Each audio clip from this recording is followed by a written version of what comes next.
தற்போது ஒட்டுமொத்த நம்ம தமிழகத்தையே உழுக்கக்கூடிய அளவுக்கு ஒரு ஆடியோ ஒன்று இப்போ லீக் ஆகியிருக்கு.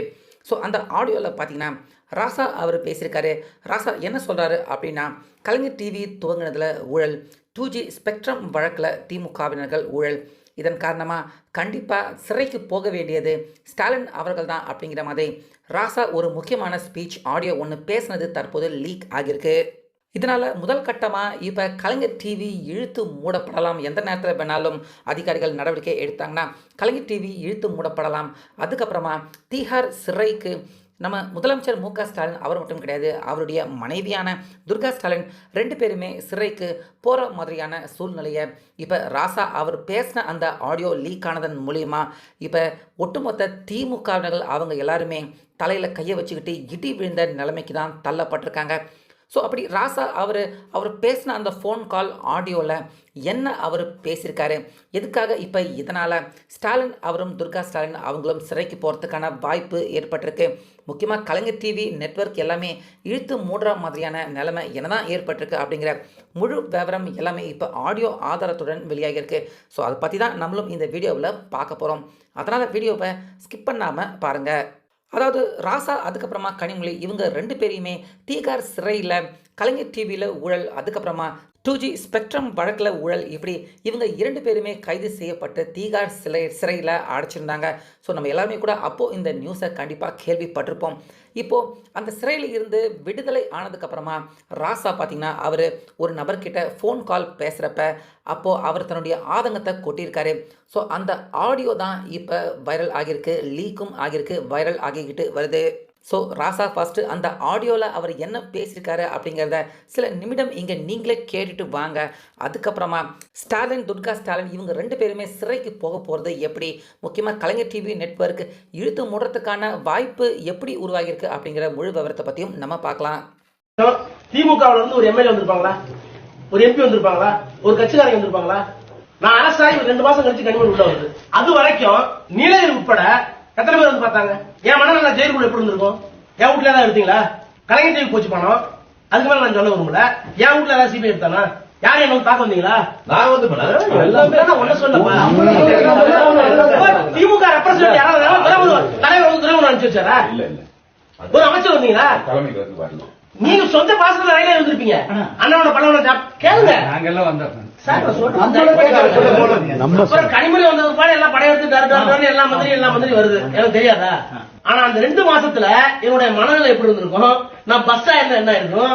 அழகிரி ஒரு நாள் வராது, ஒன்னும் ரகசியம் இல்ல. அழகிரி வந்து கனிமொழி அரசாணை பிற்பாடு கலைஞர் டிவிக்கெல்லாம் வாங்கி கொடுத்ததெல்லாம் ஸ்டாலின் தான். நம்மள நீங்க கனிமொழி எதுக்கு ஜெயில இருக்கீங்க? ஸ்டாலின் தான் அப்ரூவ் ஆகிட்டு வெளியே வர வேண்டியதாங்க. சோதனைகள் எப்பெல்லாம் வருதோ அப்பெல்லாம் சொல்றேன், தயவு பண்ணி அரசியல்ல அதுவும் நம்ம பதவியில இருந்துட்டோம் கொஞ்சம் ஹீட்டை தாக்கு முடியுங்க, படபடன்னு போகாதீங்க. உங்களுக்கு இதோட எதிராக முடிஞ்சு போச்சு.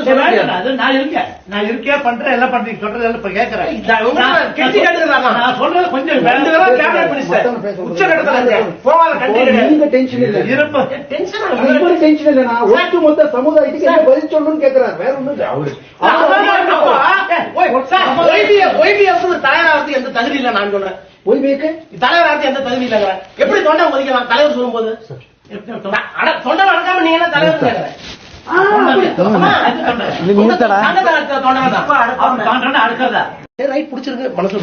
எங்களுக்கு வேற ஒண்ணு வேண்டாம். முட்டாள்தனம் பண்ணி உணர்ச்சி வசப்பட்டு தயவு பண்ணி உனக்கு எடுத்துக்காங்க. ஒண்ணு இன்னொன்னு சொல்றேன், நமக்குள்ள இருக்கட்டும். கலைஞருக்கு பிறகு கட்சி அவர்கிட்ட போகும், ஆனா ஏன் புடி விட்டு போகாது. காலத்துக்கு வெயிட் பண்ணுவோம். ஒரு 6 மாசமோ 1 வருஷமோ விண்டு சேஞ்ச் ஆகும், விண்டு சேஞ்ச் ஆகும் சார். நான் நினைச்சு பாருங்க, நான் வெளியே வந்து பிற்பாடு கண்டிப்பா கேளுங்க. வெளியே வந்துட்டா நான் ஹீரோ. என் புக்கு ஒண்ணு வருது வெளியில, இங்கிலீஷ்லயும் வருது, தமிழ்லயும் வருது. ஹிந்து ராம் படிச்சுட்டு மலைச்சு போயிட்டாரு. என்ன சார் இந்த வெளி வெளுத்துறீங்க? பிச்சை எடுக்கிறேன் எல்லாத்தையும். அதுல பிரணாப் முகர்ஜி, சோனியா காந்தி, மன்மோகன் சிங், சிதம்பரத்தை எங்க பண்றேன் நான். அந்த புக்கு வந்து ஒரு பெரிய ஸ்டாம் ஆகும். அது வரைக்கும் நான் அடைக்க வாசிப்பேன். அதுக்கு பிறகு எனக்குன்னு ஒரு தனி அடையாளத்தை ஏற்படுத்துவேன். எப்படின்னு கேளுங்க, வட மாவட்டங்கள்ல வன்னியர்கள் போடு, ஆனா சிவசங்கர் சொல்லுவான் நான் எப்படியா இருப்பாரு. எங்க ஊர்ல எனக்கு ஜாதி கிடையாது, வன்னியர்லாம் என் ஃப்ரெண்டு, என் சொந்தக்கார மாதிரி. எந்த ஊருக்கு வந்தேன், கீழே கவுண்டர்கள், எந்த கவுண்டர் ஆச்சும் என்ன இசைன்னு பாக்குறாங்க, எல்லா கவுண்டர் அட்டென்ஷன். அப்போ ஜாதியை தாண்டி வெளியே வந்துட்டேன்னா அதுக்கு போதுமான காசு இருக்கா, போதுமான மூளை இருக்கா? கலைஞர் போயிட்டா கனிமொழி தாக்கு ஸ்டாலின் பஞ்சாயத்து ஆகட்டும். இப்ப அவருக்கு தான் பெரிய பிரெயின் இருக்கா? டெல்லிக்கு போகும்போது அப்படி இங்கிலீஷ் குட்டிக்கு வர ஒண்ணு. இன்னொன்னு தங்கச்சி நம்ப மாட்டாரு. என்ன தங்கச்சி? கனிமொழி நம்ப உண்மையாது. கனிமொழி ஏத்துக்க மாட்டாரு, சென்று விடாது. என்ன வெளியே தள்ள முடியாது. புரியுதா? என் கம்யூனிட்டி எழுத முடியாது, என் அறிவு வெளியே தள்ள முடியாது, என்கிட்ட இருக்க வேற செலவாக்கு தெரிய முடியாது, வேற லாக்ல நாங்க வச்சிருக்கேன். புரியுதா? நேரம் எனக்கே இப்ப சரியில்லை. கேளுங்க. இல்ல இவர்கிட்ட பேச முடியாது. இவர் போய் முட்டிக்கிட்டு திரும்பி வர்றாரு பாரு. நினைச்சிட்டு இருக்காரு எம்ஜிஆர் நினைச்சிட்டு இருக்காரு. தலைவருக்கு பிறகுதான் ஒரு செட்பேக் வரும். எல்லா பிராமின் போட்டு அடிப்போம், எல்லா இந்து எக்ஸ்பிரஸ் எல்லாம் அடிப்போம் அவரை போட்டு. இப்பவே அப்படிதான் அடிச்சிட்டு இருக்காங்க. இவர் நினைக்கிறா நம்ம எம்ஜிஆர் மாதிரி ஜெயிச்சிடலாம். அப்படி இல்ல, கிரவுண்ட் அப்படி இல்ல. இப்போ ரைட் அப்பாவே அவரே கைதி மாதிரி இருக்காரு தலைவர். இவர் டேக் அவுட் பண்ணிட்டாரு. இப்ப போய் முட்டி மோதினீங்கன்னா வேற மாதிரி அது போகும். ப்ளீஸ் ஓவர் நைட் கன்வின்ஸ் பண்ணுங்க, எனக்காக கன்வின்ஸ் பண்ணுங்க. வாங்க நம்ம போவோம், மூவ் பண்ண வேண்டிய இடத்துல மூவ் பண்ணுவோம்.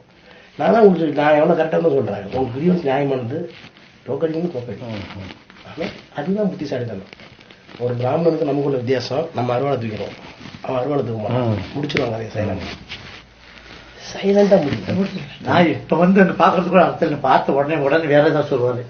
வேண்டாம், எலெக்ஷன் முடிப்பேன், எலெக்ஷன் முடிச்சு போனா இல்ல நீ இடையில வாங்க, நான் ஸ்பீக்கர் உள்ளே போட்டு நான் என்ன பேசணும்னு காமிக்கிறேன் சார். இன்னைக்கு நைட் கூட காமிக்கிறேன். நான் மொழிமறவே இல்லை. ஸ்டாலின் போன போட்டு இன்னைக்கு என்ன நடந்தது, அங்க நியாயமானது, அவருக்கு பின்னாடி இவ்வளவு குரூப் இருக்கு. ஒண்ணு சமாதானம் ஆயிட்டாருன்னு வார்த்தை சமாதானம் உங்களுக்கு கட்டுப்பட்டு வேலை பார்க்கறாரு ஸ்டாலினுக்கு. முபாரக்கோட சமாதானம் இல்ல. நீங்க சொல்லுங்க, தனியாள பண்றேன்னு சொல்லிருக்காரு. இந்த ஆபீஸ்க்கு இந்த 2 வாரம் இந்த 2 வாரத்துக்கு சொல்லிக்கிற போதும் சரி தெரியாம 10:30 மணிக்கு ஒரு கேம்பெயின் முடியும். சரிண்ணா, இந்த குரூப் திரும்ப வரும். என்ன நடந்ததுன்னு கேட்கறதுக்கு ஒரு கரெக்ட் வரட்டி விடுவேன். ஒரு கரெக்ட் வரட்டி விடுவேன். ஸோ இதில் ராசா ஆதங்கத்தோட அவர் ஃபஸ்ட்டு என்ன சொல்கிறாரு அப்படின்னு பார்த்தீங்கன்னா, நான் தீகார் சிறையில் 2 மாதமாக இருந்தேன். என்னை பார்க்குறதுக்கு யாருமே திமுகவினர்கள் யாருமே வரல. நான் சிறைக்கு போனதே ஸ்டாலின் அவர் சிறைக்கு போக வேண்டிய அந்த இடத்துல அவருடைய பழியை நான் ஏற்றுக்கிட்டு தான் நான் சிறைக்கு போனேன். ஆனால் ஸ்டாலின் அவர் கூட என்னை சிறையில் பார்க்கல அப்படிங்கிற மாதிரி தான் பார்த்தீங்கன்னா ராசா அந்த ஃபோன் காலில் அவர் சொல்கிறாரு. அது மட்டும் கிடையாது, 2G ஸ்பெக்ட்ரம் வழக்கில் கூட துர்கா ஸ்டாலின் அவங்க தான் ஈடுபட்டிருந்திருக்காங்க, அவங்க தான் அதில் முக்கியமான குற்றவாளியும் கூட. ஆனால் கனிமொழி அவங்க துர்கா ஸ்டாலின் அவங்களுடைய அந்த பழியை ஏற்றுக்கிட்டு, அதாவது சம்மந்தப்பட்டவங்க துர்கா ஸ்டாலின், பணத்தை வாங்கினது துர்கா ஸ்டாலின், இப்படி எல்லா வேலையும் பண்ணது துர்கா ஸ்டாலின். ஆனால் கனிமொழி கடைசியாக அவங்க இந்த விஷயத்தில் அவங்கள சிக்க வச்சு அவங்க சிறைக்கு போகிற மாதிரி ஆயிடுச்சு. அப்படி கனிமொழி அவங்க 2 மாதம் கழித்து, நான் ஜெயிலுக்கு போனதுக்கப்புறமா தீகாரில் 2 மாதம் கழித்து தான் கனிமொழி அவங்க சிறைக்கு வந்தாங்க. அப்போது கனிமொழி வந்ததுக்கு அப்புறம் தான் என்னை எல்லாருமே திமுகவினர்கள் பார்க்க வந்தாங்களே தவிர, அது வரைக்கும் என்னை தீகாரில் 2 மாதமாக ஒரு திமுகவினர்கள் கூட என்னை கண்டுக்கல அப்படின்னு ஆதங்கத்துடன் பார்த்தீங்கன்னா இந்த இடத்துல ராசா சொல்கிறாரு. ஸோ இந்த ஆடியோ ஆதாரத்தை வச்சு பார்க்குறப்ப ராசா பார்த்தீங்கன்னா அவர் ஊழல் பணத்தை வச்சு தான் பார்த்தீங்கன்னா ஒரு பினாமி பெயரில் தான் கலைஞர் டிவி, கலைஞர் நெட்வொர்க்கை முதல்ல அவங்க துவங்கியிருக்காங்க. ஸோ இதை ரொம்ப தெளிவாக ராசா அவர் சொல்கிறாரு. அப்படின்னா இப்போ நடந்துகிட்டு இருக்க இந்த கலைஞர் டிவி முழுக்க பார்த்தீங்கன்னா ஸ்டாலின் குடும்பத்தார்கள் அவங்க ஒரு அறக்கட்டளை மாதிரி நிறுவி, அந்த அறக்கட்டளைக்கு இவங்களே தலைவராக இருந்துக்கிட்டு, அதாவது எங்கள் பேரில் சொத்து இல்லை, அறக்கட்டளை பேரில் இருக்குது அப்படின்னு கலைஞர் டிவியை முழுக்க ஒரு அறக்கட்டளை பேரில் தான் ஸ்டாலின் அவர் நடத்திக்கிட்டு இருக்காரு. ஆனால் அது எல்லாமே ஒரு ஊழல் பணத்தில் இருந்து வந்த பணம் அப்படிங்கிறத ராசா அப்பட்டமாக ஆடியோ ஆதாரத்தில் அவர் சொல்லியிருக்காரு. ஸோ இந்த ஆடியோ ஆதாரம் நிரூபிக்கப்பட்டால் ஊழல் பணத்தில் இருந்து வந்தது தான் கலைஞர் டிவி அப்படின்னு நிச்சயமாக கலைஞர் டிவியை இழுத்து மூடுறதுக்கான வேலையை நிச்சயமாக இடி ரைட் அதிகாரிகள், சிபிஐ அதிகாரிகள் செய்வாங்க.